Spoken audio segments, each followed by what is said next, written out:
Well, this is how you start your day with this new asphalt zipper. This cover is lockable. This switch is up and down, which means it's in the off position. This is your battery disconnect switch. E-stop, you open up your cover and you turn on your batteries and you put in your key and you turn it on. Make sure your control box is hooked up. This is your control box. Control box will light up.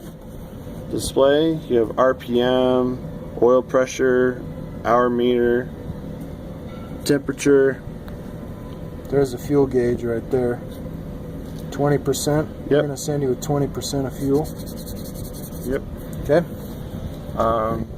Right here you have your clutch pressure, belt pressure. This has a hydraulic cylinder similar to ZM1800s where it has constant pressure on the belts. You don't need to pump up the airbag. As soon as you start the engine, that belt's going to tension up. Yep. Over here we have our controls. These controls will be in this layout, and a similar layout will be on newer ZMs. We have our depth right here. We have steering and wheels up and down right here.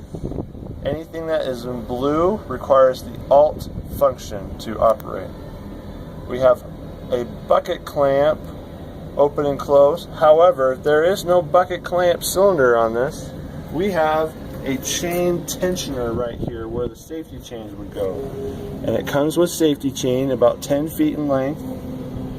And that will wrap around the bucket and hook to this clevis. There's a grab hook on the end of the chain right here. So what you'll do is you'll go around the bucket and you'll put it through that clevis, that shackle, pull it back on itself and hook the chain onto itself. And then when you turn on the bucket locks, it'll pull that chain in tight, hold the bucket in there. And will act as if there were bucket clamps. Also, in lieu of bucket clamps, we have adjustable stops for extra support if you need it. In case your bucket's too thick. Yep. Your bucket won't fit in the slot. Pull that pin out. Pull out that pin right there. Move the thing to a different hole. You can fit a thicker bucket in there, like a 4-in-1. This machine also has adjustable bucket shoes. Here we have it set up in a shallower bucket configuration. However, if you want, you can take this pin out and this pin out, and this shoe will slide forward and pin here, and then you'll have it set up for a deeper bucket application, depending on your application. Now, we talked about the bucket locks. This blue button is for steering lock. You just press the Alt button. Wait, no, this is float lock. This option is not available. This is for steering lock. And then if you come over here, they have baffle open and baffle close. This is also hatch open and hatch close. When the green light is solid, that means the hatch is latched closed.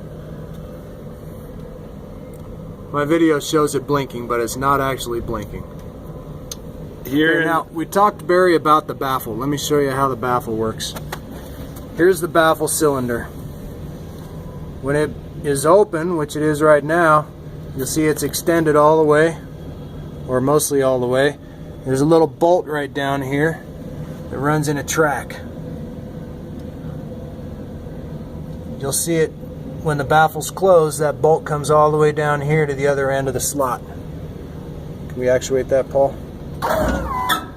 All the way open. All the way closed. Pretty cool, huh? Let's open it back up. baffle. There you go. Okay. And that baffle will close all the way, and as your depth goes down, this inner frame will push the baffle out of the way and keep close contact with the ground at all times. If that's confusing to you, don't worry. It's confusing to me too. All you know is it works. Open or close, whatever you want. Okay, what other buttons do we got there? We have throttle, we have remote, we have water, and clutch. Clutch is blue. You got to hold down the blue button right there, and then you hold down that thing. Go ahead, Paul. Awesome. That's not really blinking.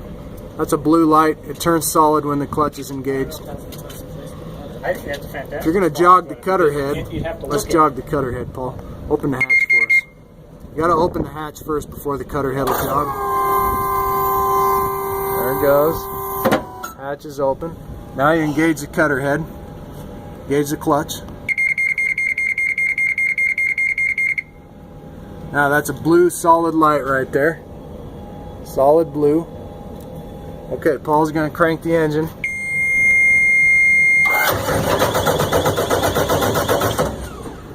Do it again, Paul. Okay. Push that clutch button. Disengaged. Okay, close the hatch for us.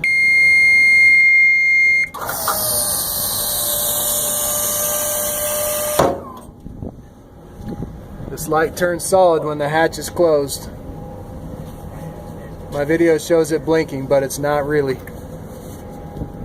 That's actually a solid light. Okay, the workflow. What are you going to do now, Paul? Start the engine? Yep. Okay, go ahead and start it.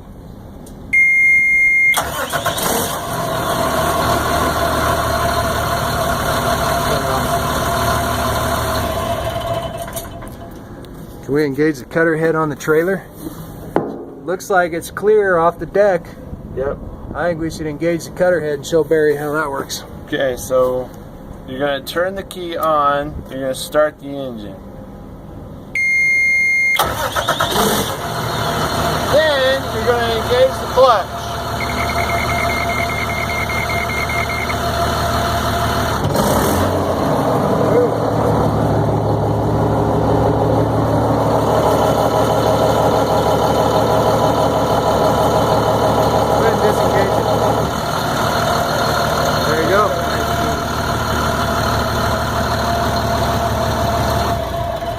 Okay, that's too noisy. Anyway, that's how it all works. Hey, look, let me show you the e-stop lights.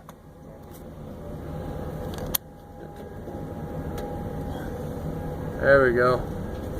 See the red lights? They're not blinking. They're solid. My camera makes it look like they're blinking. Those are solid red lights.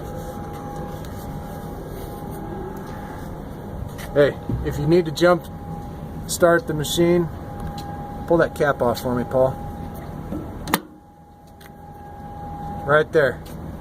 Paul just turned the battery disconnect switch off. Don't try jump starting your machine with the battery disconnect turned off. You gotta have it turned on. And then you put your jumper cable right there. There's another one on the bottom, down there. Ground right there. See that one? There you go. It's on the bottom of the panel. Okay.